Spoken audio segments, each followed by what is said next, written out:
A millionaire noticed a little girl, on the verge of fainting from hunger, standing in the rain outside a grocery store.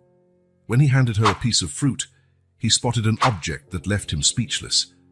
The sound of raised voices echoed through the small house, seeping through the thin walls of Sophie's bedroom. The 5-year-old clutched her teddy bear against her chest, wide eyes fixed on the closed door. She couldn't understand all the words, but the angry tone was unmistakable. "You can't go on like this, Anne." Grandma Claire's voice sounded exasperated. "Stay out of my life, Mum," Anne retorted, her voice choked with sobs. Sophie shrank even further into her bed, silent tears rolling down her chubby cheeks. Her gaze wandered across the room and settled on the dresser, where the old butterfly brooch given to her by Grandma Claire lay. Its shimmering wings seemed to beckon, promising an escape from the suffocating atmosphere. With hesitant steps, Sophie climbed off the bed. Her little bare feet made scarcely any noise on the cold floor as she approached the dresser. She picked up the brooch, her tiny fingers stroking the delicate wings. For a moment she hesitated, glancing at the closed door where the sounds of argument still came from. Then, determined, she tucked the brooch into her pajama pocket and walked to the window. The sky outside was cloudy, but Sophie did not pause. With surprising agility for her age, she opened the window and climbed into the small garden. The wet grass tickled her bare feet, but she kept going. With one last look at the house, Sophie ran into the street, leaving behind the only home she had ever known. The streets of the large city were an intimidating labyrinth for little Sophie.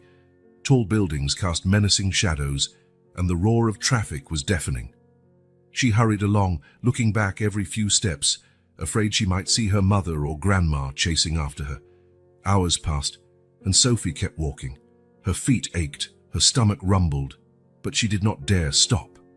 The sky, once merely overcast, began to darken quickly. The first drops of rain started to fall, cold against her flushed skin. The rain intensified, soaking Sophie's thin pajamas. She shivered, her teeth chattering from the cold. The streets, bustling before, were now nearly deserted. People rushed for shelter from the storm. Sophie looked around frantically, searching for a safe spot. That was when she saw, across the street, the bright facade of a grocery store. Summoning the last of her strength, Sophie dashed across the road, nearly slipping on the wet sidewalk. She reached the store entrance and huddled under the small awning, hugging her knees to her chest. There, sheltered from the rain yet still trembling with cold and hunger, Sophie finally let out the sobs she had been holding in for so long. Her tears mixed with the raindrops on her face as she watched cars go by, their lights reflecting in the puddles. With trembling fingers, Sophie took the butterfly brooch out of her pocket. Under the store's dim light, its wings looked even more magical. She clutched the brooch against her chest, as though it were a protective talisman. "Mommy, Grandma," Sophie whispered, her voice nearly drowned out by the drumming rain. Nightfall arrived, and Sophie fought against sleep, fear, and hunger. Her heavy eyes observed people going in and out of the grocery store, none of them noticing the small figure curled up at the entrance. The smell of fresh bread drifting from inside made her stomach growl painfully. Sophie had no idea how long it had been since she fled home. It felt like an eternity. She thought of her warm bed, her teddy bear, her mother's smile on good days. A new wave of sobs shook her. That was when a luxury car pulled up in front of the grocery store. Half asleep with exhaustion, Sophie watched as a commanding figure stepped out, protecting himself from the rain with a black umbrella. The man headed to the store entrance, his decisive footsteps echoing on the wet sidewalk. As he came closer, his eyes locked with Sophie's. For a moment, time seemed to freeze. The man stopped, his expression shifting from surprise to concern. Sophie squeezed the brooch tighter, her heart pounding. Neither of them knew it yet, but in that instant, their lives were about to change forever. The gentle purr of the Bentley's engine was almost lost beneath the drumming of rain on the car's roof. Paul set the windshield wiper to its highest speed, his eyes carefully on the dark, slippery streets. The city, usually so vibrant, looked like a grey blur through the fogged windows. His fingers tapped the leather steering wheel, the only outward sign of the restlessness he felt inside. Another day of endless meetings, negotiations, and decisions that affected thousands of lives. Paul let out a weary sigh, feeling the weight of his 60 years more than ever. The traffic light up ahead turned red, and Paul slowed to a stop. His gaze wandered across the street, coming to rest on the bright facade of a grocery store. That was when he saw her. A small figure huddled at the entrance, visibly shivering even from a distance. Paul blinked, uncertain whether his eyes were deceiving him. But no, it really was a child, a little girl, from what he could tell, no older than 5 or 6. The light turned green, but Paul didn't move. Cars behind him honked impatiently, but he barely heard them. His eyes remained fixed on the girl, his heart clenching in a way he hadn't felt in years. Almost without realizing it, Paul turned on his blinker and maneuvered the car to the other side of the street, parking in front of the store. He grabbed his umbrella from the passenger seat and stepped out, immediately hit by the cold wind and rain. As he approached the store entrance, Paul could see the girl more clearly. Her thin pajamas were drenched, her dark hair plastered to her pale face. She was shaking uncontrollably, her arms wrapped around her knees. Their eyes met, and Paul felt as if he'd been punched in the gut. The girl's big, frightened eyes held a world of sadness and fear. For a moment, Paul was paralyzed, unsure what to do. "Hello," he finally said, his voice softer than usual. "Are you all right? Where are your parents?" The girl did not reply, only stared at him with those huge, terrified eyes. Paul noticed she was clutching something in her small hands, but he couldn't see what it was. On impulse, Paul entered the grocery store. The warmth and the smell of fresh bread hit him, a stark contrast to the cold outside. He quickly walked through the aisles, picking up a shiny red apple from the fruit section. At the checkout, he hesitated for a moment before adding a package of cookies and a bottle of water to his purchase. Stepping back outside, Paul approached the girl again. He crouched down, ignoring the protest in his knees, to meet her at eye level. "Here," he said gently, offering the apple. "You must be hungry." The girl looked from the apple to Paul, mistrust evident on her face. Slowly, as though afraid the fruit might vanish, she extended a trembling hand and took it. It was at that moment Paul saw what she held in her other hand. A brooch. Not just any brooch, but one shaped like a butterfly, with delicate wings encrusted with tiny stones that sparkled even in the dim light. The world seemed to stop. Paul felt the air rush out of his lungs as though he'd been struck. His mind spun, long-buried memories surfacing. Where did you get that?" he asked, his voice barely more than a whisper. Startled by Paul's sudden change in tone, the girl clutched the brooch to her chest, tears welling in her eyes. Paul immediately realized his mistake. Forcing himself to relax, he tried to smile, though his heart was pounding furiously. "It's all right," he said softly. "That's a very beautiful brooch. It reminds me of one I saw a long time ago." The girl seemed to relax slightly, though she still held the brooch tightly. She took a hesitant bite of the apple, her eyes never leaving Paul. "What's your name?" Paul asked, trying to keep his voice calm despite the storm of emotions inside him. "Sophie," the girl said in a low voice, speaking for the first time. "Sophie," Paul repeated, the name feeling oddly right. "That's a lovely name. I'm Paul. Can you tell me why you're here all alone, Sophie?" Sophie lowered her gaze, biting her lip. I ran away," she whispered. Paul felt his heart tighten. A million possibilities flashed through his mind, none of them good. He knew he had to do something. He couldn't just leave this child alone on the street. "Sophie," he said gently, "it's getting very cold out here. How about we go inside the store where it's warmer? Maybe we can call someone to come pick you up." Panic crossed Sophie's face. "No," she exclaimed. "Please don't tell anyone you saw me." Paul raised his hands in a reassuring gesture. All right. We won't do anything you don't want. But I can't leave you here alone. How about we find someplace safe and warm, and then we can talk more? I promise I won't do anything without your consent." Sophie hesitated, her eyes darting between Paul and the dark, rainy street. Finally, she gave a small nod. Carefully, Paul extended his hand. After a moment's hesitation, Sophie took it, her small, icy hand in his. Leading Sophie to his car, Paul felt the weight of the responsibility he had just assumed. He didn't know what the future held, but he knew his life had just changed irrevocably. The entire time, his mind kept returning to that brooch. The same brooch he hadn't seen in 35 years, the one that belonged to Claire. The gates of the mansion opened silently, allowing the Bentley to enter. Paul guided the car down the long driveway, throwing occasional glances at the passenger seat, where Sophie slept deeply, wrapped in his coat. The butterfly brooch was firmly clutched in her tiny hand, even in sleep. Parking in front of the imposing house, Paul hesitated. What was he doing, bringing a stranger's child to his home in the middle of the night? Part of him knew he should have taken Sophie straight to the police, but something, maybe the brooch, maybe the fear in the girl's eyes, had stopped him. With a sigh, he got out and gently lifted Sophie in his arms. She stirred slightly, but didn't wake. Paul felt a wave of protectiveness he hadn't experienced in decades. Inside, the housekeeper, Mrs. Thompson, met them with wide eyes of surprise. "Mr. Durand!" "What?" Paul cut her off with a gesture. "Please prepare the guest room, and maybe something light to eat." Mrs. Thompson nodded, years of professional discretion overriding her curiosity. Paul carried Sophie to the guest room and gently laid her on the king-size bed that dwarfed her small form. He hesitated, then carefully removed her soaked shoes and covered her with a soft blanket. That was when he noticed the brooch still clasped tightly in Sophie's hand. With trembling fingers, Paul lightly touched the butterfly's wings. The familiar feel of the cold metal and the smooth stones unleashed a flood of memories he had fought to keep buried for 35 years. "Claire." Paul staggered backward, almost tripping over the nearby chair.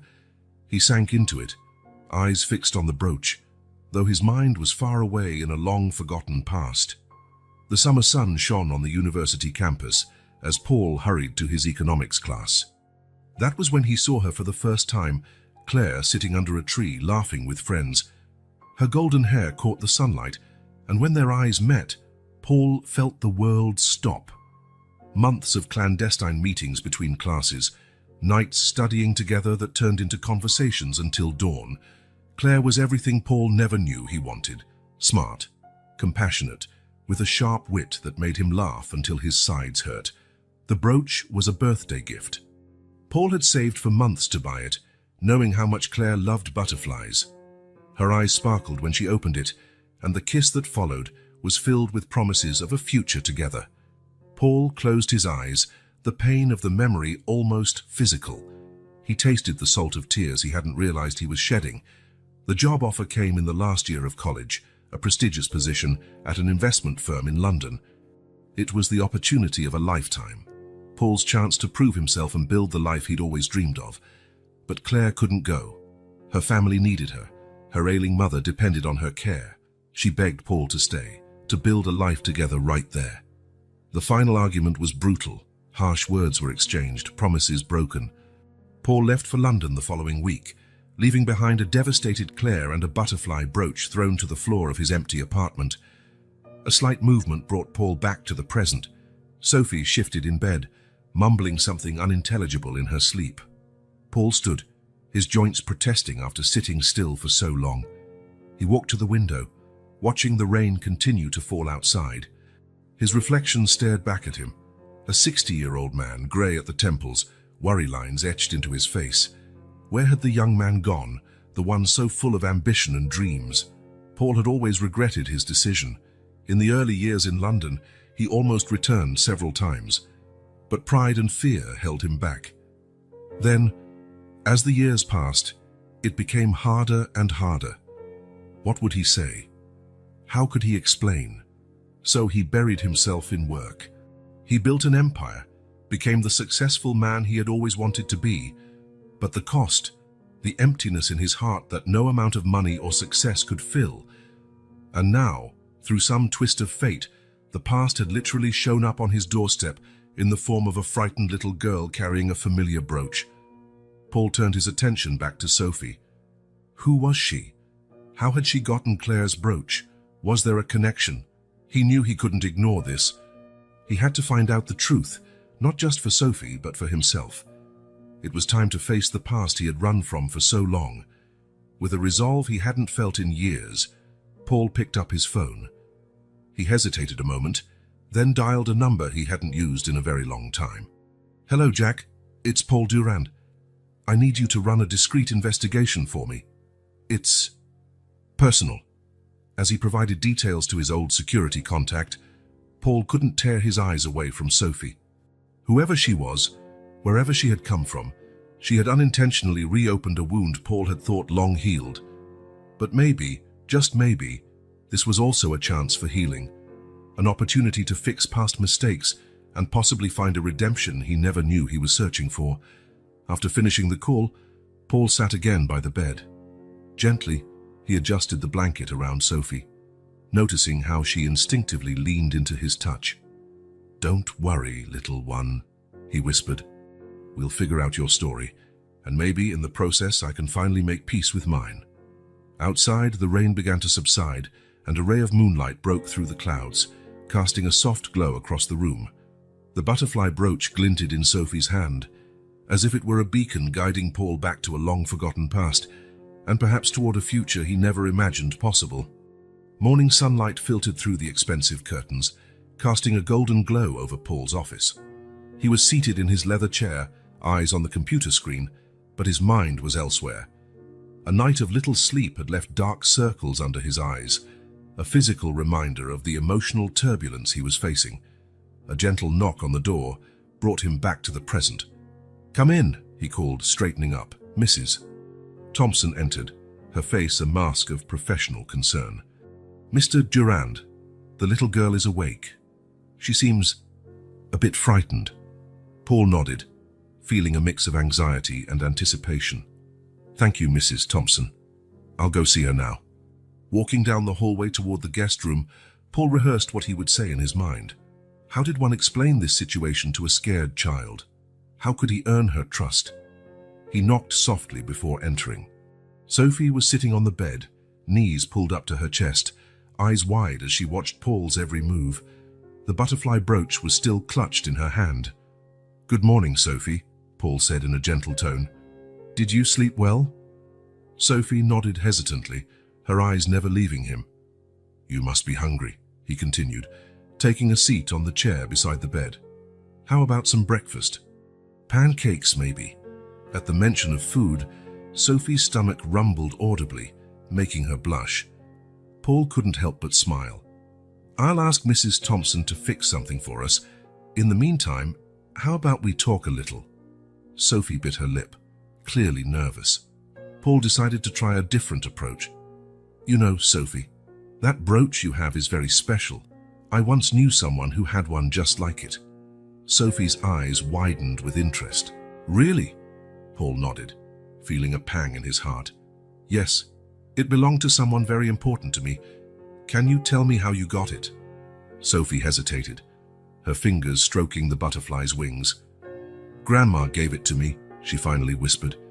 "She said it was magical." Paul felt his heart race. Grandma? Could it be? He was about to ask more questions when his phone vibrated. It was Jack, the investigator. "Sophie, I need to take this call. Mrs. Thompson will be here soon with breakfast, okay?" He stepped into the hallway, closing the door softly behind him. "Jack, what did you find out?" The detective's deep voice crackled on the other end. "Paul, you're not going to believe this. The girl is Claire Dubois' granddaughter." Paul felt as though the floor had vanished beneath his feet. He leaned against the wall, struggling to breathe. How? He finally managed. "Claire had a daughter, and shortly after you left, and is Sophie's mother. Apparently there was a recent family argument. Sophie ran away from home after a fight between Anne and Claire." Paul ended the call, his mind spinning. Claire had a daughter. Could he be? No. He pushed the thought away. The timeline didn't match. Still, the fact that Sophie was Claire's granddaughter was too much to process. Back in the guest room, Paul found Sophie devouring pancakes. He took a seat, watching her in silence, 1,000 questions swirling in his mind. In the days that followed, Paul found himself torn between his desire for answers and his fear of what he might discover. He spent hours with Sophie, reading stories, drawing pictures, trying to gain her trust. Gradually, she began to open up, talking about her school, her friends, her pet cat. But whenever Paul tried to ask about her family, Sophie clammed up. The fear returned to her eyes, and she refused to speak. Meanwhile, Jack's reports kept coming in, painting an ever clearer picture of Claire's life after Paul left. She had become a social worker, dedicating her life to helping children in difficult situations. Anne, her daughter, struggled with depression, causing tension in the family. Each new detail felt like a knife to Paul's heart. He found himself gazing out the window of his office, contemplating the life he could have had. The success and wealth he'd accumulated over the years now seemed hollow in the face of what he'd lost. One night, unable to sleep, Paul wandered the corridors of his mansion. He stopped outside a door he rarely opened, his old music room. With a deep sigh, he turned the knob. The smell of old wood and guitar strings hit him immediately. In the corner, covered by a thin layer of dust, lay his old guitar. Paul picked it up carefully, his fingers tracing the familiar strings. "Play for me, Paul," Claire would laugh, her eyes sparkling in the sunset light. "That song you wrote for me." Paul closed his eyes, letting the memory envelop him. Without thinking, his fingers began to strum the strings, the soft, melancholy melody filling the air. "That's beautiful." Paul turned, startled. Sophie stood in the doorway, her sleepy eyes curious. "I'm sorry, I didn't mean to wake you," Paul said softly. Sophie stepped into the room, her eyes roaming over the instruments. "Do you know how to play all these?" Paul smiled, the first genuine smile in days. "Most of them. Want me to teach you something?" Sophie's face lit up. "Can I?" That night, as he showed Sophie the basic chords on the guitar, Paul felt something change inside him. The music he had long forgotten brought back memories of a simpler, happier time. And in Sophie's bright eyes, he saw a glimmer of hope, a chance for redemption. When he finally tucked Sophie back into bed, Paul made a decision.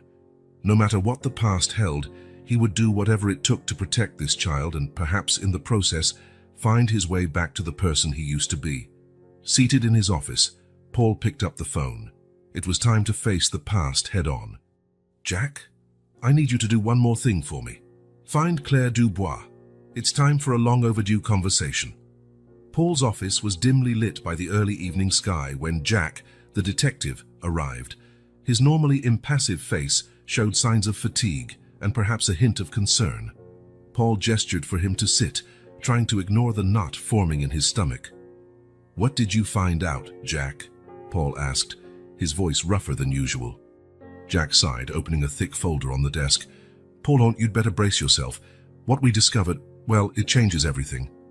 Paul nodded, steeling himself mentally. "Go ahead." "As suspected, Sophie is indeed Claire Dubois' granddaughter," Jack began. "But there's more. Claire had a daughter, Anne, shortly after you left for London." Paul's world seemed to spin. "A daughter? How long after?" Jack consulted his notes. "Anne was born about 9 months after you left, Paul." The air seemed to vanish from the room. Paul stood abruptly and walked over to the window. His mind was in turmoil. Could it be possible? Could he be— "Go on," he finally said, without turning around. Jack cleared his throat. "Claire raised Anne alone, working as a social worker. From what we've gathered, she never married.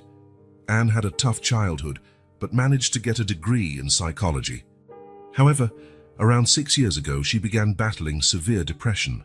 Paul finally turned hard, his face a mask of conflicting emotions. "And Sophie was born 5 years ago. The father, there's no record of him. Anne has struggled to raise her daughter alone, facing financial and emotional difficulties. In recent months, things have gotten significantly worse." Paul sank into his chair, feeling the weight of every word. "How so?" Jack hesitated before continuing. "Anne lost her job 3 months ago. The bills started piling up. There are records of frequent arguments between her and Claire. It appears Claire has been helping financially, but the situation is tense." A heavy silence fell in the office. Paul closed his eyes. images of the past mingling with these new revelations. Claire, alone and pregnant. Anne, growing up without a father. Sophie, caught in the middle of a family storm. "There's one more thing, Paulie," Jack said gently. "We found Claire's current address. She lives only about 30 minutes away." Paul opened his eyes, looking at Jack with an intensity that surprised even himself. "Thank you, Jack. You've done excellent work." After the detective left, Paul remained seated in silence for a long time. Twilight gave way to night, the city lights twinkling outside like distant stars. Finally, he rose and walked to Sophie's room. The little girl slept peacefully, the butterfly brooch on the bedside table beside her. Paul picked it up, feeling its familiar weight in his hand. How many times had he pictured this object over the years? How many times had he dreamed of Claire's face? And now here it was, not just a piece of his past, but potentially the key to his future. Paul returned to his office and picked up the phone. His hands trembled slightly as he dialed the number. "Hello, Claire Dubois." His voice wavered for a moment. "This is Paul Durand. We need to talk." The silence on the other end felt endless. Finally, the voice he hadn't heard in 35 years, older but still unmistakable, replied, "Paul, my God, after all this time. Claire, I know this is a shock, but something happened. I found Sophie." An audible gasp. "Sophie, is she all right? Where is she?" "She's safe, Claire. She's with me. But there's a lot we need to discuss. Can we meet?" Another pause, shorter this time. "Yes, I suppose we should. Tomorrow, at the cafe near the old campus." "I'll be there," Paul answered, feeling a mix of relief and apprehension. After hanging up, Paul walked back to the window, gazing at the city lights. His mind overflowed with unanswered questions. Was Anne his daughter? How would Claire react to seeing him after all these years? And Sophie? How did she fit into all of this? The next morning, Paul stood in front of the mirror, adjusting his tie for the 10th time. He had barely slept, his mind rehearsing countless scenarios for the meeting with Claire. "Mr. Durand?" Mrs. Thompson's voice broke his thoughts. "Sophie is asking for you." Paul nodded, following the housekeeper to the kitchen. Sophie was sitting at the table, swinging her legs anxiously as she ate cereal. "Good morning, Sophie," Paul said, forcing a smile. "How are you feeling today?" Sophie shrugged, stirring her cereal with a spoon. "When can I go home?" The question hit Paul like a punch to the gut. Of course she wanted to go home. What had he been thinking, keeping her here so long? "Actually, Sophie," he began, taking a seat beside her, "I'm going to meet someone today who might help with that. Your grandma." Sophie's eyes widened. "Grandma Claire?" Paul nodded, surprised by the sudden excitement in the girl's face. "Yes, Grandma Claire. You really love her, don't you?" Sophie grinned, the first genuine smile Paul had seen from her since they met. "Grandma Claire is the best. She always tells me stories and takes me to the park." Paul felt a pang of envy and regret. All those moments, those memories, he could have been part of them. "Sophie," he said gently, "I promise I'll do whatever I can to help you and your family, okay? Trust me." The girl studied him for a long moment before nodding slowly. "Okay, Mr. Paul." Hours later, Paul found himself standing outside the cafe, heart pounding. Through the window, he saw her, Claire. Her once golden hair now bore silver strands. But her eyes, those eyes that had once enchanted him, still burned with the same intensity. Taking a deep breath, Paul opened the door and stepped inside. The tinkling of the bell above the door made Claire look up, her eyes meeting his. For a moment, time seemed to stop.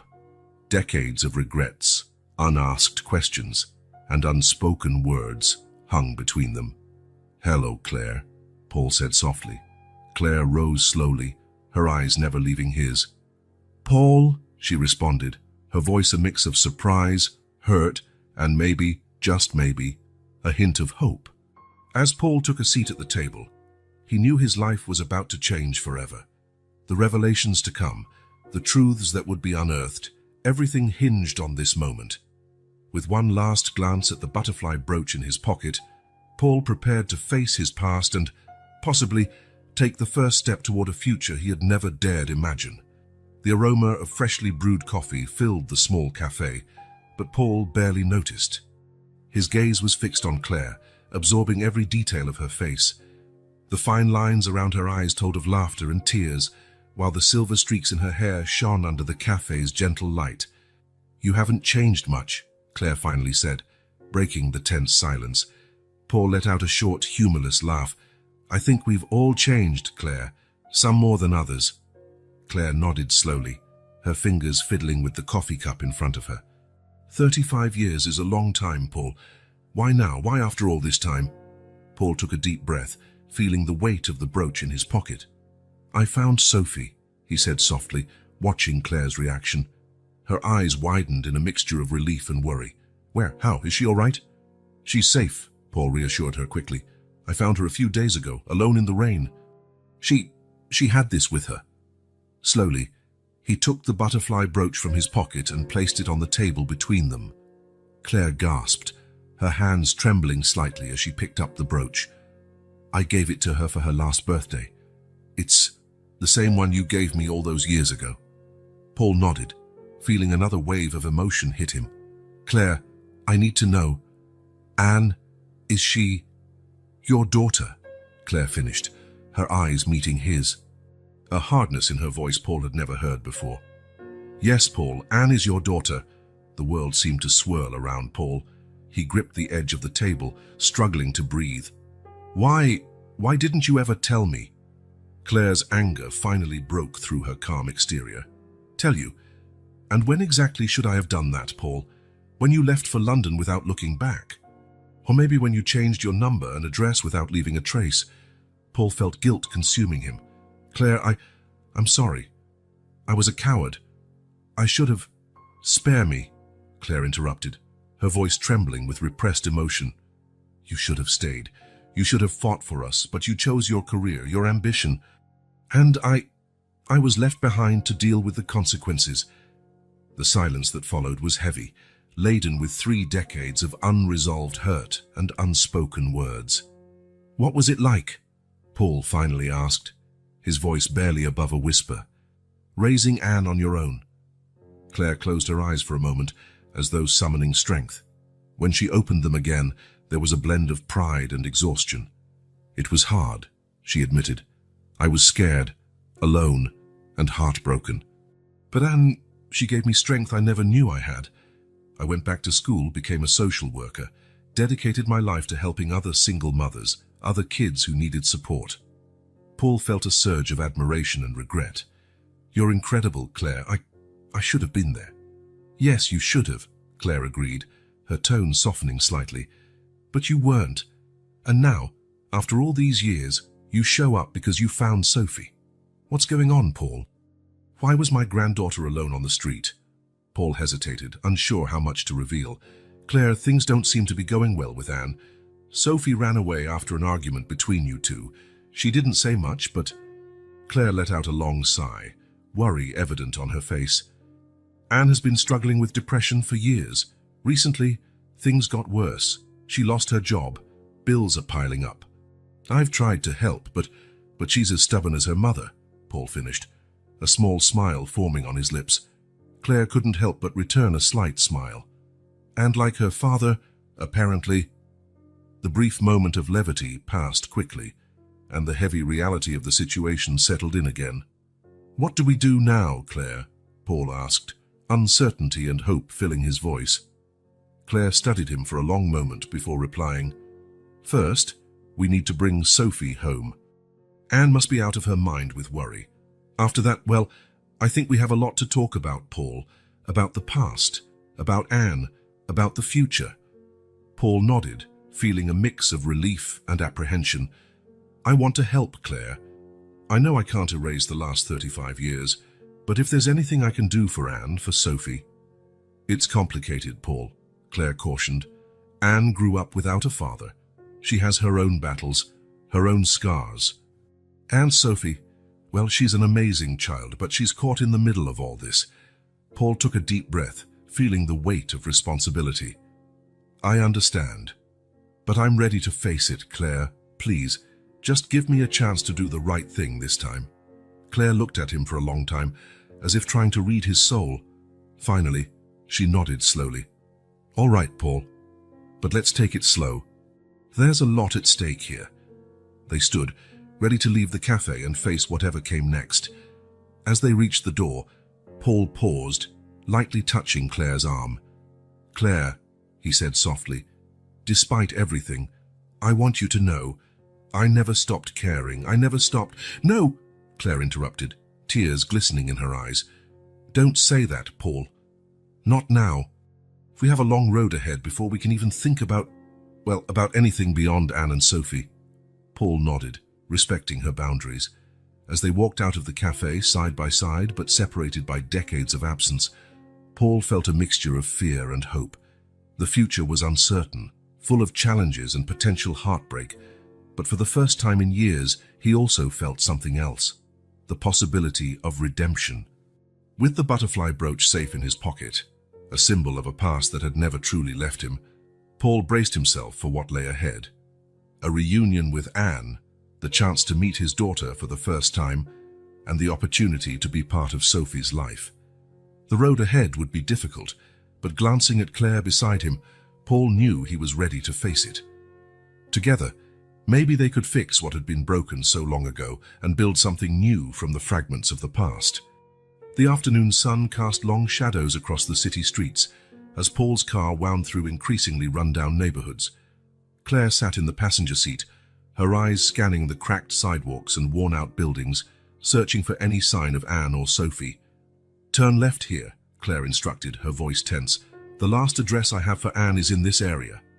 Paul complied, feeling a knot of anxiety tighten in his stomach with every block they passed. The harsh reality of his daughter's life, his daughter, became painfully clear. They stopped in front of a decrepit apartment building, its paint peeling and several windows broken. Paul looked at Claire, seeing the pain in her eyes. "Is this it?" he asked softly. Claire nodded, unable to speak. They stepped out of the car, the contrast between Paul's luxury vehicle and the surroundings stark. Climbing the rickety stairs, they were assaulted by the smell of mildew and despair. Graffiti covered the walls, some obscene, others crying out for help in large, desperate letters. On the third floor, Claire stopped at a door marked 307. She hesitated for a moment before knocking. There was no answer. "Anne," Claire called, knocking again. "Anne, honey, it's me. I'm with Paul. Please open up." Silence.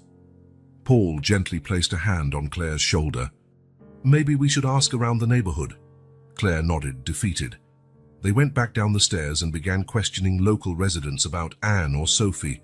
Hours passed, leading them through dark alleys, abandoned plazas, and overcrowded shelters. With each step, Paul felt the weight of his absence more keenly.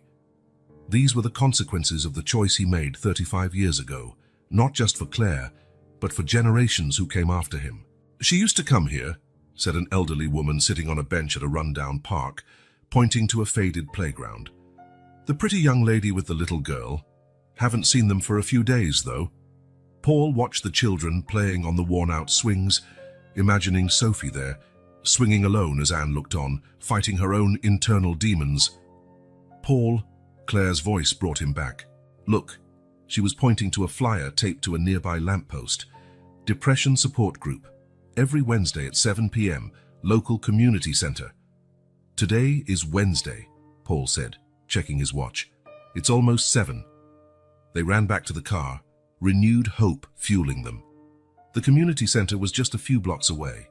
On arrival, they saw a small group of people entering the weathered building. Paul and Claire hurried inside, scanning each face for Anne. That was when Paul spotted her. Even though he'd never met his daughter before, he recognized her instantly. Anne had Claire's eyes, but the stubborn chin was unmistakably his. "Anne," Claire called softly. The young woman turned, her eyes widening at the sight of her mother. "Mom, what are you doing here? And who is—" Her voice trailed off as she looked at Paul, a slow realization dawning in her eyes. "Hi, Anne," Paul said, his voice trembling slightly. I'm your father. The silence that followed was deafening. Anne looked from Claire to Paul, her face a swirl of shock, anger, and confusion. Now? After all these years, you show up now? Anne finally spoke, her voice laden with emotion. Anne, honey, Claire intervened, there's so much we need to talk about, but first, where's Sophie? Anne's face went pale. Sophie, she's not with you. I thought, after our fight, I thought she went to your house, Mum. Panic swept through them all. Sophie had been missing for days, and no one knew. We found her, Paul said quickly. She's safe, at my house. Anne looked at him, relief and distrust mixing in her eyes. Your house? Who are you to take care of my daughter? Paul felt the weight of decades of absence in those words. Anne, I know I have no right, but please, let me help. Let us help. Claire placed a hand on Anne's arm. Sweetie, I know it's a lot to process, but Sophie needs us right now. All of us. Anne closed her eyes for a moment, taking a deep breath. When she opened them again, a fierce determination shone there. Take me to my daughter. On the ride back to Paul's mansion, the silence in the car was palpable. Anne sat in the back seat, eyes flicking between the window and the rearview mirror, where she could see Paul's profile. Paul, for his part, felt the weight of every mile. The distance between this impoverished neighborhood where Anne lived and his luxurious home was more than just physical. It was an abyss of experiences, missed opportunities, and decisions that could never be undone. When they finally arrived, Sophie was waiting at the door, her eyes lighting up at the sight of her mother. "Mommy!" she shouted, running into Anne's arms. Anne held her daughter close, tears streaming down her face. "Oh, Sophie, my love, I'm so happy you're okay. I'm so sorry. I really am." Paul watched the scene, feeling like an intruder in his own home. Claire stood beside him, her own tears falling silently. "What do we do now?" Paul asked in a hushed tone. Claire looked at him, years of pain, love, and lost possibilities reflected in her eyes. "Now, Paul, we do what we should have done 35 years ago. We face this together." As the family reunited, full of conflicting emotions and unspoken truths, Paul knew the road ahead would be tough. But looking at Claire, Anne, and Sophie, he also saw something he hadn't felt in a long time: hope.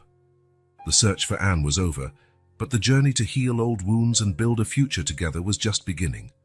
The living room of Paul's mansion, normally a tranquil space of quiet luxury, was now steeped in palpable tension. Anne sat stiffly on the leather sofa. Sophie nestled in her arms as though the little girl might vanish at any second. Claire occupied a nearby armchair, her gaze anxiously shifting between her daughter and Paul, who stood uncomfortably in his own home. "So," Anne began, her voice as sharp as a blade, "you're the famous Paul, the man who left my mom before knowing I existed." Paul felt the weight of her words like a punch in the stomach. "And I know nothing I say can justify what I did, but—" "You're right," Anne interrupted, her eyes flashing with pent-up anger. "Nothing can justify 35 years of absence. So why are you here now? What do you want?" Claire leaned forward, her voice gentle but firm. "Anne, sweetheart, I know this is hard, but Paul found Sophie when she was alone and scared. He helped her." Anne pulled Sophie closer. "And I'm supposed to be grateful for that. For doing the bare minimum of human decency." Paul took a step forward, his hands raised in a peaceful gesture. "Anne, I'm not here expecting gratitude or forgiveness. I'm here because I want to help. You and Sophie, you're my family, even if I don't deserve that title." A bitter laugh escaped Anne's lips. "Family? Now you want to be family? Where were you when I cried every night wishing for a dad? Where were you when Mum worked 2 jobs just to give me the basics?" Each of Anne's words hit Paul like arrows, each one finding its mark with painful precision. He staggered slightly, bracing himself against the fireplace. "I made mistakes, Anne. Terrible mistakes I can't undo. But I'm here now, wanting to do whatever it takes to help." Anne looked away, her hands absently stroking Sophie's hair. "And what exactly do you think you can do? Throw money at the problem and hope it goes away?" Paul hesitated, aware that his next words could make or break this fragile attempt at reconciliation. "It's not just about money, Anne. I want to offer real support, help with treatment for your depression, a safe place for you and Sophie to stay, opportunities for education and employment. Anne's eyes widened, a mixture of surprise and distrust. How do you know about my depression? Claire intervened gently. We were worried, darling. We searched for you. We spoke to people. Anne stood abruptly, carefully setting Sophie on the sofa. So you investigated my life, invaded my privacy. Paul took a step forward, urgency in his voice. Anne, please understand. We were desperate to find you and Sophie. We wanted to help. Help! Anne yelled, years of pain and frustration spilling out. You think you can just show up with your money and promises and fix everything. You have no idea what I've been through, what I still go through every single day. Tears began flowing freely down Anne's face. You don't know what it's like to fight your own mind every day, afraid that at any moment you'll fail your daughter, that you might lose her because you're not strong enough. Paul felt his heart break. Without thinking, he moved toward Anne, arms extended to hug her. For a moment, she allowed it. Decades of longing for a father finally finding release. But then, as quickly as it began, Anne pulled away, wiping her tears angrily. No, I can't do this. I can't just let you into our lives as if nothing happened. Paul stepped back, respecting her space. I understand. I'm not asking you to accept me as your father right away. I'm just asking for a chance to help, to be part of your lives in some way. Claire rose, placing a comforting hand on Anne's shoulder. Honey, I know it's hard to trust, especially after everything you've been through. But maybe we can try. For Sophie's sake, if not our own. Anne looked at her daughter, who watched them with wide, confused eyes. She let out a long sigh, exhaustion evident in every line of her face. I don't know, she finally said. I don't know if I can trust this. What if you decide to leave again? What if it's all too much? I can't risk Sophie getting attached to you, only for you to... Paul felt the knife of her words twist in his heart, but he knew they were justified. Anne, I promise you, right here and now, that I won't leave. No matter how hard it gets, no matter how long it takes, I'll be here, for you, for Sophie, for our family. A heavy silence filled the room. Anne looked hard at Paul as though searching his eyes for the truth. Finally, she spoke, her voice trembling. I can't promise anything. I can't say I trust you or that I'll ever see you as my dad, but maybe we can try. For Sophie's sake. Baby steps. Paul felt a wave of relief and gratitude wash over him. Baby steps, he agreed. That's all I'm asking for. Claire gave a gentle smile, tears shining in her eyes. Then it's a start. We can work with that. Sophie, sensing something important had happened, stood up and walked over to Anne, taking her hand. Mummy, can we stay here? It's so pretty here. Anne looked from her daughter to Paul and Claire. With a heavy sigh, she nodded. Yes, honey, I think we can stay for a while. As the tension in the room slowly began to ease, Paul knew the path ahead would be long and hard. There were deep wounds to heal, trust to be built, and a fractured family to mend. But gazing at the 3 generations gathered in his living room, he felt, for the first time in years, a spark of genuine hope. The family showdown had been painful but necessary. It was the first step on a journey that Paul hoped would lead to healing and redemption for them all. Paul's office was silent, except for the quiet ticking of the wall clock and the occasional rustle of papers. He was buried in documents, trying to organize a plan to help Anne and Sophie, when a firm knock on the door startled him. Come in, Paul called, adjusting himself in his chair. The door opened, revealing a figure Paul hadn't seen in years. Thomas Hartley, his former partner and mentor in his early career days. Thomas? Paul stood, surprised. What are you doing here? Thomas, now with fully grayed hair and deep lines on his face, stepped into the office with hesitant steps. Hello, Paul. I hope I'm not interrupting anything important. Paul motioned for Thomas to sit, a mix of curiosity and apprehension growing inside him. No, please, have a seat. It's unexpected to see you after all this time. Thomas settled in the chair, his eyes taking in the luxurious office before finally resting on Paul. You've done well for yourself, kid. I always knew you'd go far. Paul nodded, a tight smile on his lips. Thank you, but something tells me you didn't come here to compliment my success. What's going on, Thomas? The older man took a deep breath, running a hand over his tired face. You're right, Paul. I'm here because there's something I need to confess, something I've been carrying for 35 years. Paul felt his stomach churn. What are you talking about? Thomas looked Paul in the eye, his voice trembling slightly. It's about Claire. About you and Claire, actually. The mention of Claire made Paul's heart race. What about Claire? I interfered in your relationship, Paul, Thomas said, the words sounding as though they were dragged out of him. 35 years ago, when you got that job offer in London, I manipulated the situation, made it seem worse than it really was. Paul felt as if the ground had fallen away beneath his feet. What? How did you manipulate it? Thomas continued, his voice heavy with remorse. The job offer was real, but it wasn't as urgent or exclusive as I made it seem. I exaggerated the terms, pressured you to make a quick decision, made it sound like it was a once-in-a-lifetime chance, that you had to choose between your career and Claire.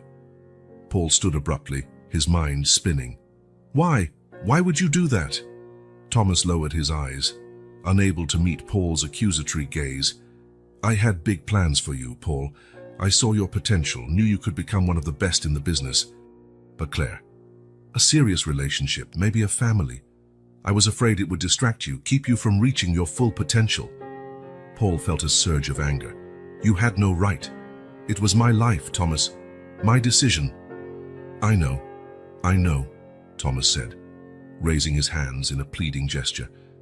I was wrong. Terribly wrong.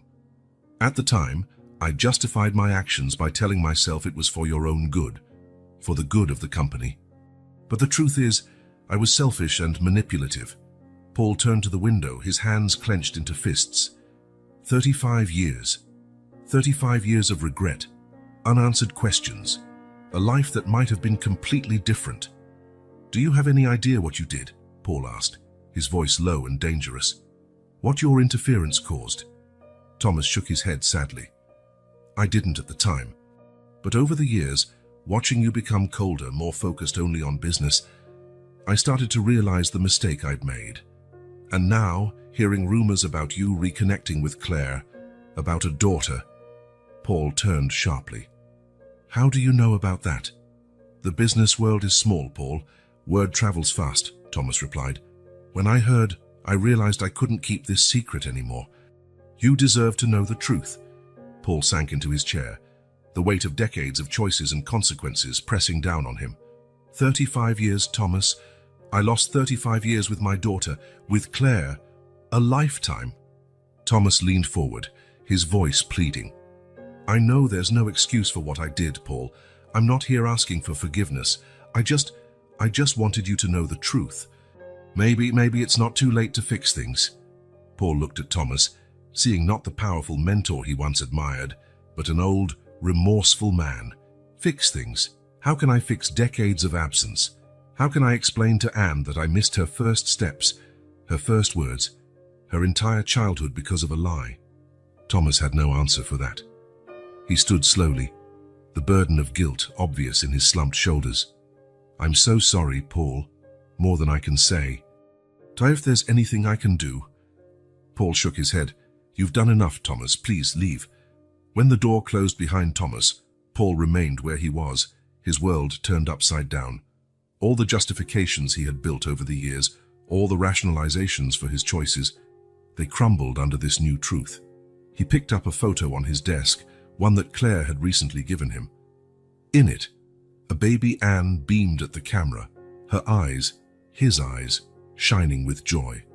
Paul felt hot tears roll down his face. What have I done? He whispered into the silence of the office.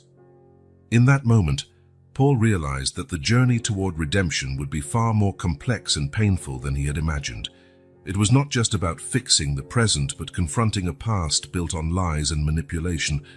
With trembling hands, he picked up the phone. He needed to talk to Claire, to Anne.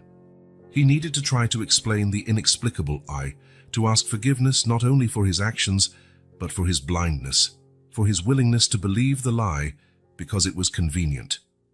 As he dialed Claire's number, Paul wondered if there was any chance to rebuild what had been lost. If, after all these years and all these revelations, there could still be hope for a family that never had the chance to be. The phone rang, and Paul took a deep breath. It was time to face the truth, no matter how painful. Time to fight for the family he almost had, the life that was stolen from him, and the redemption he now knew he needed more than ever. Morning sunlight filtered into Paul's living room, illuminating three figures sitting in tense silence. Paul, Claire, and Anne formed an uneasy triangle, each wrestling with private emotions and uncertainties. Sophie played quietly in the corner, her presence a constant reminder of what was at stake. Paul cleared his throat, breaking the silence. I want to thank you both for agreeing to meet with me today. I know it's not easy." Claire nodded slightly, while Anne kept her gaze fixed on her clasped hands. "After Thomas's revelation," Paul continued, his voice trembling, "I realized we have even more to resolve than we thought. But I also believe it gives us an opportunity, a chance to start over in a way." Anne finally looked up, her eyes locking with Paul's. "Start over? How can we just start over after all this?" Claire placed a gentle hand on Anne's arm. "Sweetheart, I know it's hard, but for Sophie, maybe we can try." Paul leaned forward, his expression serious. "Anne, I know nothing I say can erase the past, but I want to offer my support now, in every way I can. Financially, of course, but also emotionally, if you'll let me." Anne hesitated, distrust still evident in her eyes. "And if I don't want your money, if I don't trust your intentions, then we'll start from scratch," Paul answered immediately. "No pressure, no expectations, just a chance for us to get to know each other, to build something new." Claire spoke softly. "Anne, remember what we talked about. This isn't just about you and Paul. It's about giving Sophie the chance to know her grandfather, to have a complete family." Claire's words seemed to hit Anne deeply. She glanced at Sophie, who now watched them curiously. "Okay," Anne finally said, her voice barely audible. "We can try, but we go slowly, all right?" Paul felt a wave of relief wash over him. "Of course, at your pace. Thank you, Anne. It means a lot to me." In the weeks that followed, the family tiptoed through this unfamiliar territory. True to his word, Paul offered financial support for Anne's treatment, ensuring she had access to top mental health professionals.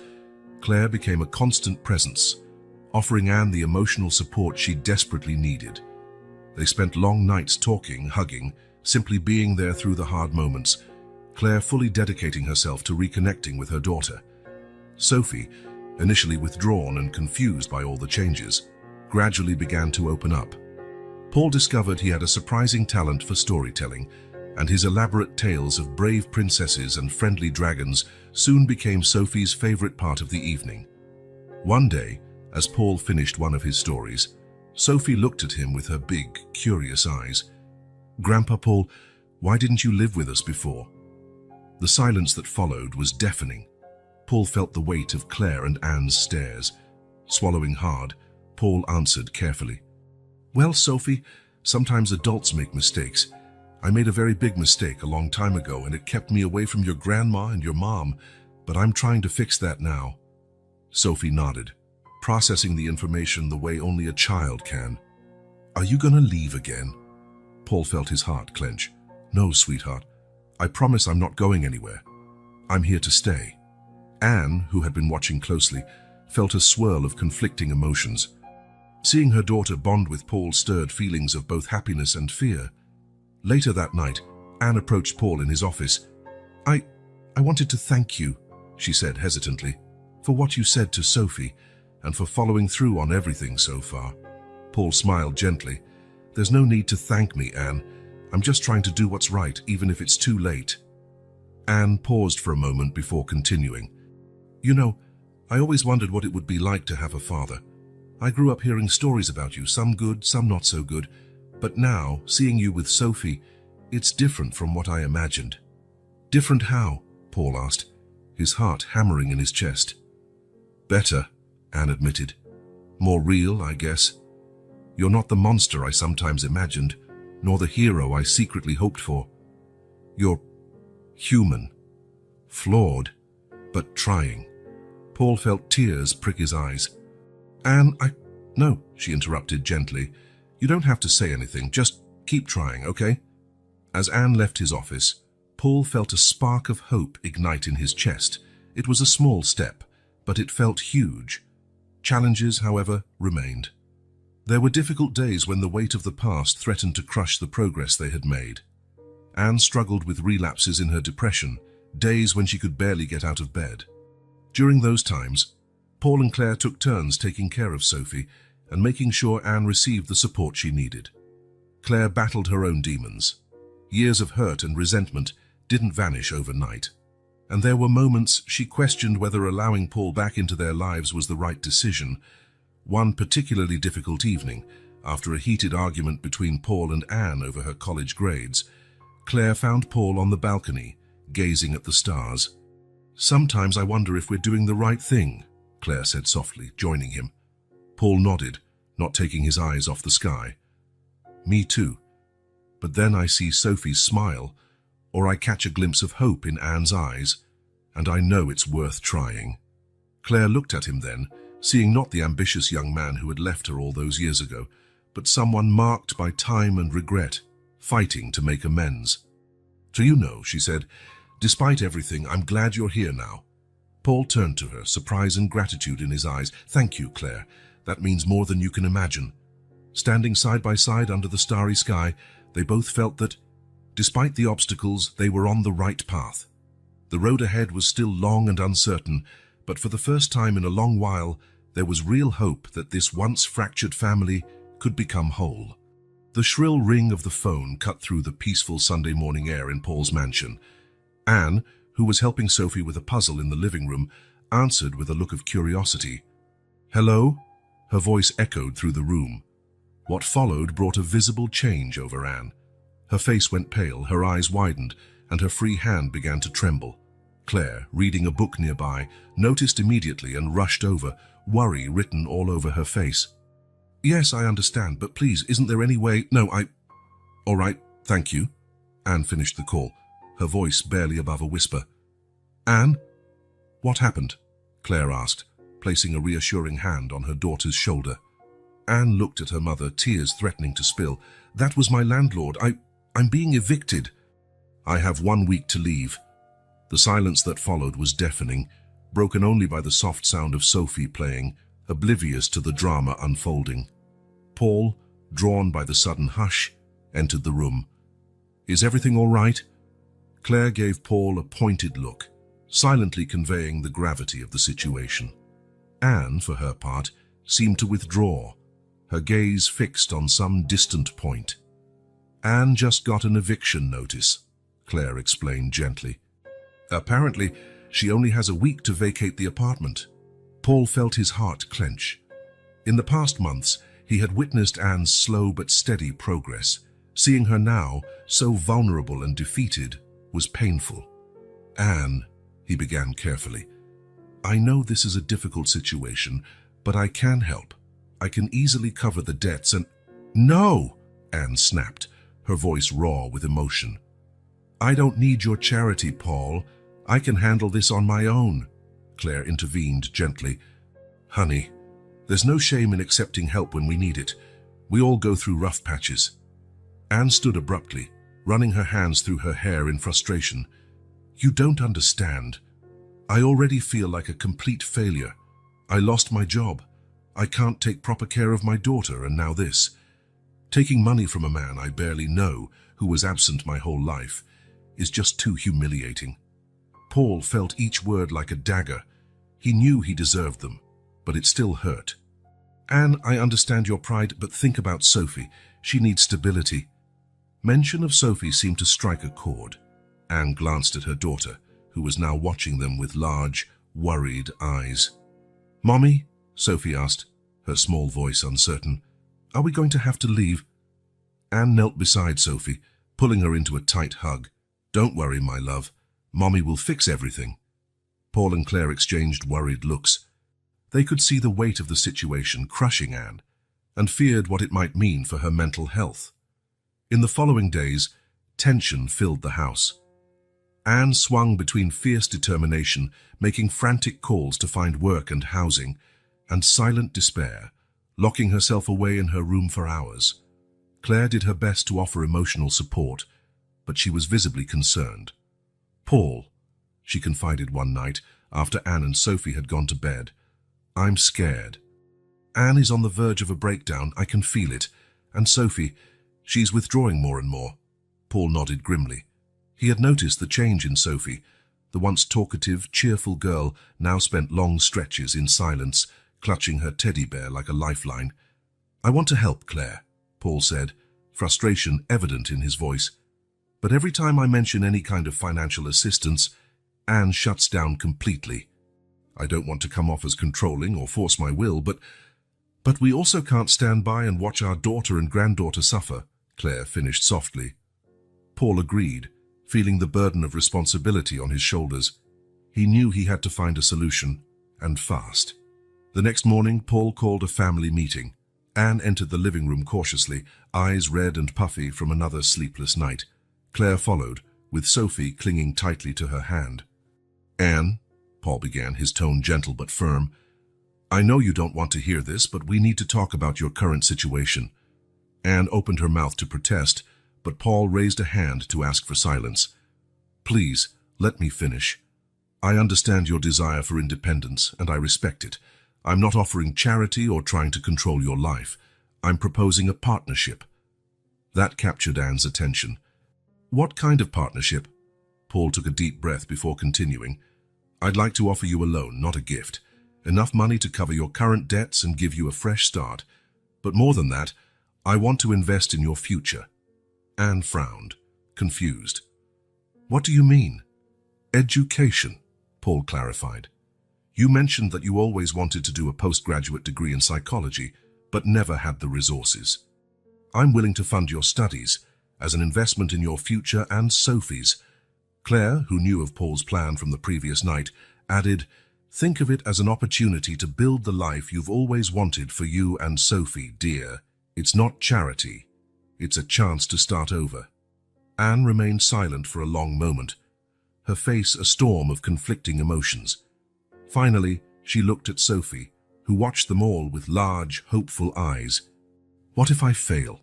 Anne whispered, her voice barely audible. "What if I can't handle all this?" At that moment, Paul saw the deep fear and insecurity Anne carried. It wasn't just pride keeping her from accepting help. It was a profound fear of failure. Paul approached cautiously, placing a gentle hand on Anne's shoulder. "You won't fail, Anne, and even if you stumble along the way, we'll be here to help you get back up. All of us. That's what families do." His words seemed to break something within Anne. Tears began to fall freely, years of tension and fear finally finding release. Sophie, seeing her mother cry, ran to hug her. "Don't cry, Mommy. It'll be okay. We have Grandpa Paul and Grandma Claire now." Anne hugged her daughter tightly, looking over Sophie's head at Paul and Claire. I think we can try this," she finally said, her voice quivering. Relief flooded the room. Claire joined the hug, and after a moment of hesitation, Paul did too. For an instant, they were simply a family, bonded by love and concern for each other. In the days that followed, the details were ironed out. Paul worked with his lawyers to structure the loan and educational agreement in a way that respected Anne's independence, but also provided the security she and Sophie needed. Anne began researching graduate programs, a spark of excitement in her eyes that had been missing for a long time. Sophie, sensing the shift in the atmosphere, gradually returned to her playful, curious self. One evening, as Paul watched Anne and Sophie laughing together over a storybook, he felt a gentle hand on his shoulder. It was Claire, tears of quiet joy in her eyes. "Thank you," she said simply, "for not giving up." "For finding a way," Paul smiled, a surge of emotion running through him. "I promised I'd do whatever it took to fix this. This is just the beginning." As they stood there, watching the domestic scene unfold, Paul knew the road ahead was still long. Reclaiming 35 lost years would not be easy, and there would be more obstacles. But for the first time in a long while, he felt genuine hope for the future, a hope that this once fractured family could finally heal and become whole again. The months following the eviction scare were an emotional roller coaster for everyone involved. Paul's mansion, once a symbol of his loneliness and material success, had become the backdrop of a family striving to reconnect and mend old wounds. Anne, determined to seize the opportunity she had been given, threw herself into her graduate studies. Still, her battle with depression persisted, with days where she could barely leave her bed, punctuating stretches of intense productivity. One particularly tough morning, Paul found Anne curled up on the library couch, silent tears running down her cheeks. "Anne," he called softly, hesitant to invade her space. She looked up, her red, tired eyes meeting his. "I can't do this, Paul. I'm not strong enough." Paul took a seat beside her, maintaining a respectful distance. "You're stronger than you think, Anne. Look at how much you've already overcome. But what if I fail? What if I let Sophie down? Let all of you down?" Paul's heart clenched.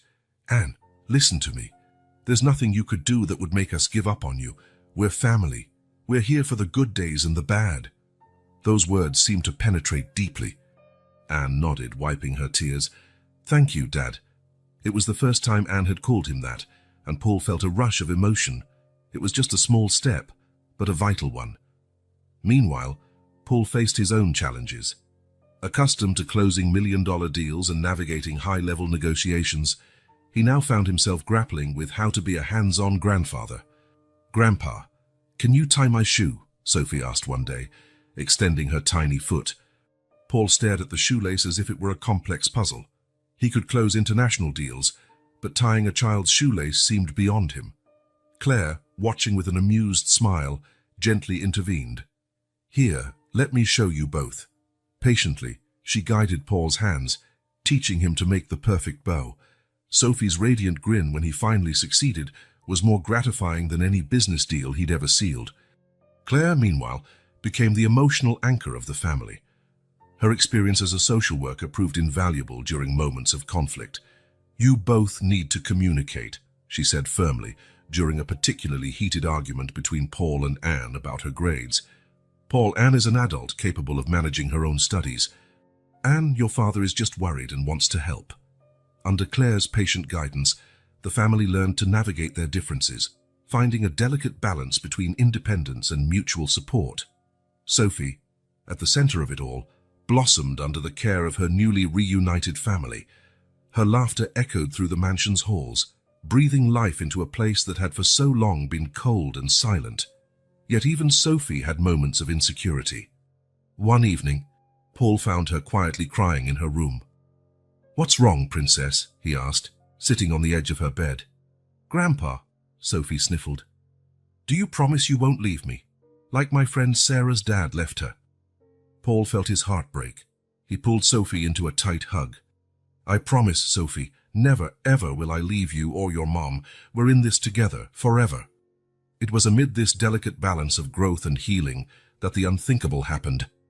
Sophie, always so full of life, awoke one morning with a high fever and difficulty breathing.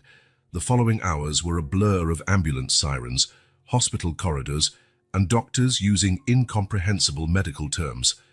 Sophie was diagnosed with severe pneumonia and rushed to the ICU. Suddenly, all the minor conflicts and insecurities that had plagued the family seemed insignificant. United by fear and concern for Sophie, Paul, Claire, and Anne found themselves closer than ever. During the long nights of vigil in the hospital, amid the beeping machines and the nurses' rounds, barriers that had lingered for months finally began to crumble.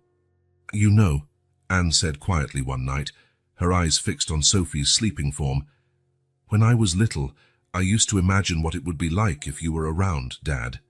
Surprised by her sudden openness, Paul leaned forward. "What was it like?" Anne gave a sad smile. "In my imagination, you were this flawless hero who'd show up and fix everything. Reality is more complicated, but in some ways, better." Claire, listening quietly, added, "We're all imperfect, dear. But it's our flaws that make us human, that allow us to grow and love truly. The nights wore on, and amid the hum of machines and the routine of the hospital, the family shared stories they had never told. Paul spoke of the loneliness of his success, the emptiness no amount of money could fill. Anne revealed her deepest fears of inadequacy as a mother. Claire opened up about her years of struggle and sacrifice, raising Anne alone. Every story, every confession, was a brick in the foundation of a new family structure, one built not on expectations or obligations, but on mutual understanding and acceptance. After what felt like an eternity, Sophie began to show signs of improvement. Her first faint smile was like a beam of sunlight after a long storm. When the day finally came for Sophie to be discharged, the family left the hospital changed. The experiences shared in those last weeks had forged bonds stronger than any blood tie. Back at the mansion, as they watched Sophie gleefully playing in the garden, Paul had an epiphany. All his life, he had measured success by wealth and business achievements, but now, seeing his reunited family, he realized what true wealth meant. "You know," he said to Claire and Anne, who stood beside him, "I spent so much time accumulating fortune, thinking that would bring me happiness, but now I see that real wealth is here, in this family we've built." Anne smiled, placing a hand on Paul's shoulder. "Better late than never, right, Dad?" Claire nodded, tears glimmering with joy in her eyes. It's never too late for family. In that moment, Paul made a decision. He would use his resources not just for his immediate family's future, but to make a real difference in the community. Plans for a foundation to help families in similar situations began forming in his mind. As the sun dipped lower in the sky, bathing the garden in golden light, Paul felt a peace he had never before experienced. The road ahead would still have its challenges, but now they would face them together as a true family. Sophie ran over, her laughter echoing in the evening air. "Grandpa, Grandma, Mom, come play with me." And so 3 generations dashed across the lawn, their laughter mingling in the twilight, a testimony to the healing power of family love and the resilience of the human spirit. The garden of Paul's mansion was unrecognizable. Colorful balloons bounced in the breeze, festive banners decorated the trees, and the sound of children's laughter filled the air. At the center of it all was Sophie, now a 6-year-old bundle of energy, running between the guests with a radiant smile. "Grandpa Paul! Grandpa Paul!" she shouted, hurrying toward Paul, who was chatting with some guests. "Look what Mom gave me!" Paul crouched down, smiling as he admired the small necklace of faux pearls Sophie proudly displayed. "It's beautiful, Princess. You look like a real lady." Not far away, Anne watched the scene with a gentle smile. A year had passed since that rainy night, and the transformation was remarkable. Her eyes, once clouded by depression, now shone with renewed determination. She excitedly discussed a case from her graduate studies in family counseling with a colleague by her side. Claire approached, slipping an arm around Anne's shoulders. "You okay, sweetheart?" Anne nodded, leaning into her mother's embrace. "I am, Mom. Better than I've been in a long time." Claire smiled, proud of Anne's strength and resilience. She herself had undergone major changes in the past year. Backed by Paul's new foundation, Claire now led an innovative program to support families in vulnerable situations, making a real impact in the community. The party continued, full of games, laughter, and precious moments. When it was time to sing Happy Birthday, everyone gathered around the elaborately butterfly-shaped cake. After the candles were blown out and slices of cake were handed around, Paul asked for everyone's attention.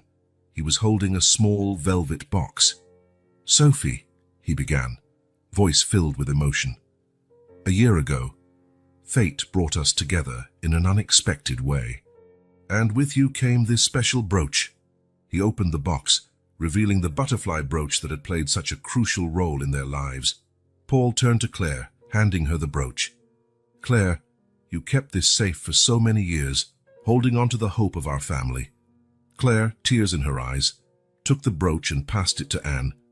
"Anne, my dear daughter, you are the bridge between our past and our future, the living proof of the love Paul and I once shared." Anne, overwhelmed, held the brooch for a moment before kneeling in front of Sophie. "And now, my love, This brooch belongs to you. May it always remind you of the love that binds us, no matter what happens." Sophie accepted the brooch reverently, her eyes shining with emotion. She fastened it carefully to her dress, smiling at her gathered family. Later, as the party began winding down and guests departed, Paul found Claire alone in the garden, gazing at the first stars twinkling in the dusk sky. "Claire," he called softly, approaching her. She turned, smiling at the sight of him. "Paul, it was a wonderful party." Paul nodded, heart pounding. "Claire, there's something I need to tell you.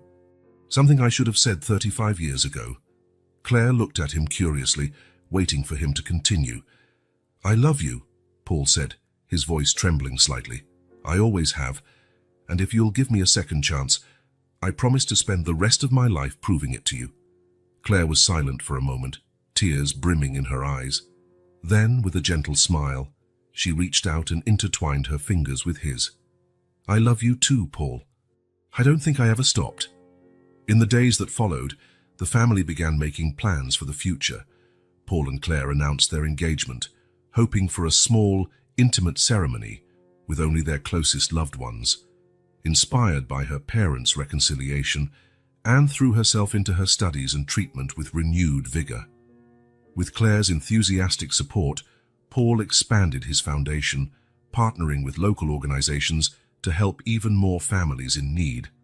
Sophie, basking in her family's unconditional love, grew more confident and joyful each day.